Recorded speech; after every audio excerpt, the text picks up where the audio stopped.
আজকে আমরা জানবো মানব জাতির প্রথম মানুষ হযরত আদম আলাইহিস সালামের দেহ কিভাবে তৈরি করা হয়েছিল। কিন্তু আপনি কি জানেন তার দেহ এক জায়গার মাটি দ্বারা নয়, বরং পৃথিবীর বিভিন্ন স্থানের মাটি দিয়ে তৈরি করা হয়েছিল। হযরত আব্দুল্লাহ ইবনে আব্বাস রাদিয়াল্লাহু তাআলা আনহু হইতে বর্ণিত আছে যে হযরত রাসূল করিম সাল্লাল্লাহু আলাইহি ওয়াসাল্লাম বলেন, আল্লাহ তাআলা আদি মানব হযরত আদম আলাইহিস সালামকে দুনিয়ার বিভিন্ন স্থানের মাটি দ্বারা সৃষ্টি করিয়াছেন। কাবা ঘরের মাটি দ্বারা মস্তক পাক, ভারতের মাটি দ্বারা পেট ও পৃষ্ঠদেশ, দুনিয়ার পূর্ব সীমান্তের মাটি দ্বারা দুই হাত এবং পশ্চিম সীমান্তের মাটি দ্বারা দুই পা সৃষ্টি করা হইয়াছে।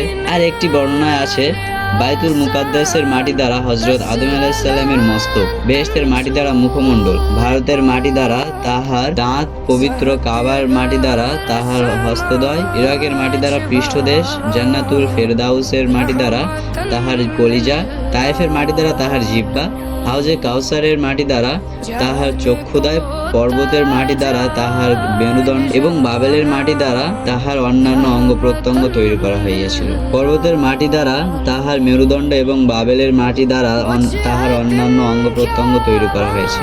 অন্য হাদিসে বর্ণিত হইয়াছে যে তার মস্তক মক্কা শরীফের মাটির দ্বারা, ঘাড় বাইতুল মুকাদ্দাসের মাটির দ্বারা, পেট ও পিঠ আদানের মাটি দ্বারা, হস্তপাক ভারতের মাটির দ্বারা, পদদয় দুনিয়ার পূর্ব সীমান্তের মাটির দ্বারা এবং অস্থিচর্ম মাংস পশ্চিম সীমান্তের মাটির দ্বারা সৃষ্টি করা হইয়াছে। এভাবে হযরত আদম আলাইহিস সালামের দেহ তৈরি করত। উহা বেহেশতের এক প্রান্তে একাধারে 40 বছর পর্যন্ত সংরক্ষিত হইল। এই ছিল হযরত আদম আলাইহিস সালামের দেহ তৈরির সংক্ষিপ্ত বিবরণ। এ থেকে আমরা বুঝতে পারি আল্লাহ তাআলার সৃষ্টি কতটা নিখুঁত ও রহস্যময়। ভিডিওটি ভালো লাগলে লাইক দিন, শেয়ার করুন, আর এমন ইসলামিক ভিডিও পেতে আমাদের চ্যানেলটি সাবস্ক্রাইব করতে ভুলবেন না।